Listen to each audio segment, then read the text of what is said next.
Chris Philo and Katie Kovar are here from the Parks and Rec Department to do a little presentation on what she envisioned for the 2021 summer celebration, right? Yep. So it was just maybe about a year ago that we had the discussion, and that was a Zoom meeting about canceling last year. So since then, obviously, like everything else, everything seems to be changing on a quite regular basis. So the staff and Katie as coordinating has come up with sort of a blueprint of how we envision this year's event to look. And one of the comments that got made through the process that I think is important is, while we'd like to be as normal as we can for this event, we still need to kind of look at this as not the previous summer celebrations. We just know that that's still, as we look at our date of June 12th, probably not a realistic expectation that we can have a pre-COVID summer celebration type of event. So with that in mind, the plans were to reimagine how we could still hold an event in person, give the community some of the normalcies that they would have at that event. So what we came up with, and what sort of was what shook out of the process, was really a truncated type of previous or pre-COVID summer celebration. Still having the main emphasis or the main parts of that activity being the music, the fireworks, which are the two main, what we identified as the two main draws, and then also the food trucks. From a safety standpoint, in a cleanliness and the ability to sanitize, etc., things like bounce houses and all those kind of kids activities were just too difficult for us to be able to manage and try to coordinate, again, going with the guidelines that we have today. So really, we've looked at doing the event from being able to provide the music and the band and the stage as we've done in the past. Still have the fireworks show, in the evening at 9:45, have that as the grand finale, but also having some food trucks on site to be able to provide that food access. As we've gone through the planning too, it's also been a challenge. We've run into situations where vendors are still very concerned with some of the protocols that are out there, and can they function and can they do their activities, not knowing what it's going to look like on June 12th. We've made these plans, and I think we've changed them probably in the last week, we've probably changed them 2 or 3 minor ways of how we would lay things out and have things kind of be done. So what it's going to look like on June 12th, we obviously can't tell you that, but we think that this plan that we've got sort of will translate into something that we can pull off on June 12th. So again, we're really kind of focused on having the music, the fireworks, and the food trucks. Some of the things that I had originally envisioned, we've kind of pulled back. One is the shuttle service that we would have from the Xerox lot.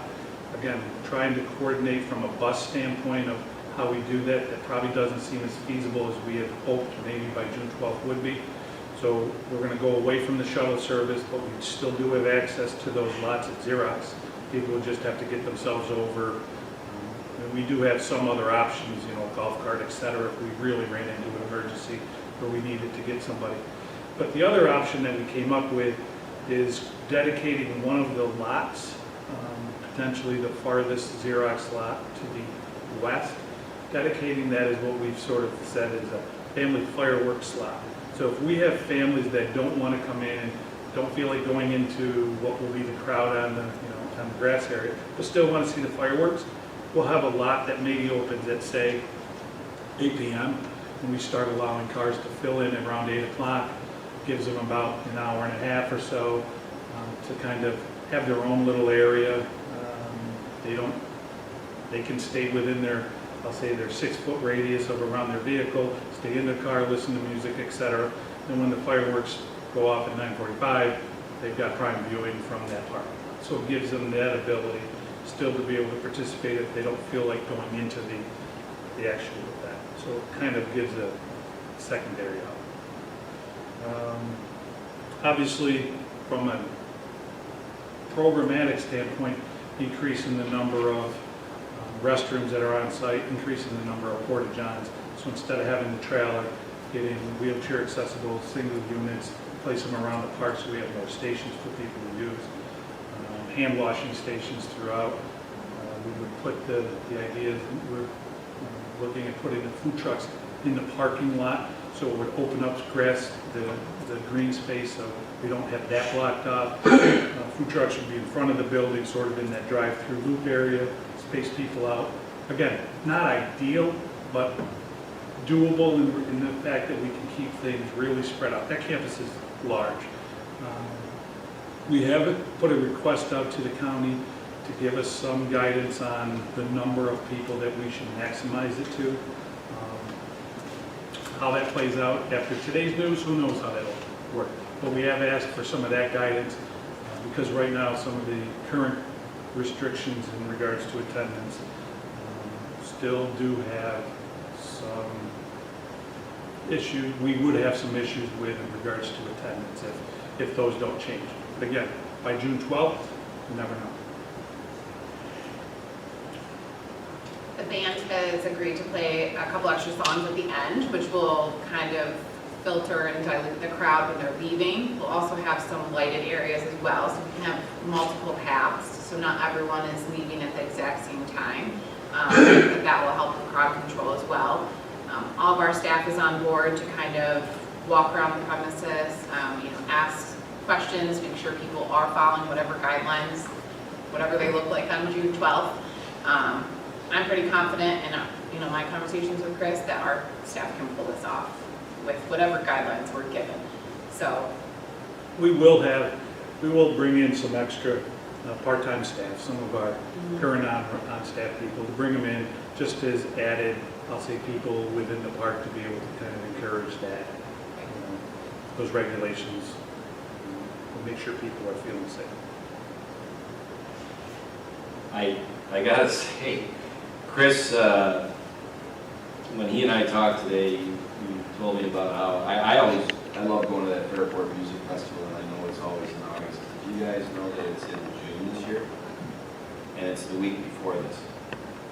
So, we were kind of happy about the fact that they're gonna go and do this big music festival on June 5th, and that will give us some compass and guidance about this event. Which is a lot smaller than the Fairport Correct. Music Festival. So I want to thank the Fairport Music Festival for being the guinea pig, so to speak. And we know the attendance at this event can, easily on a normal, if everything was equal, you're looking at a good size attendance. We know with some of the things we've had to reduce or eliminate, again, especially some of those kids' activities, the shuttle, it's going to automatically reduce some of our population, which is unfortunate, but it's also a reality that we just don't have the ability, and some of the vendors don't have the ability to provide. So those are, again, I'll say some of the byproducts of what we've had to adjust to from last year to this year. But again, at least we're able to have some semblance of event. I'm really happy to hear about your plan for the parking lot for fireworks for you. And I was hoping to hear you say something similar to that. Because even last year when we were in the thick of it, I thought it was too bad we can't just do a drive-in fireworks show. So I think that's a really good option for families.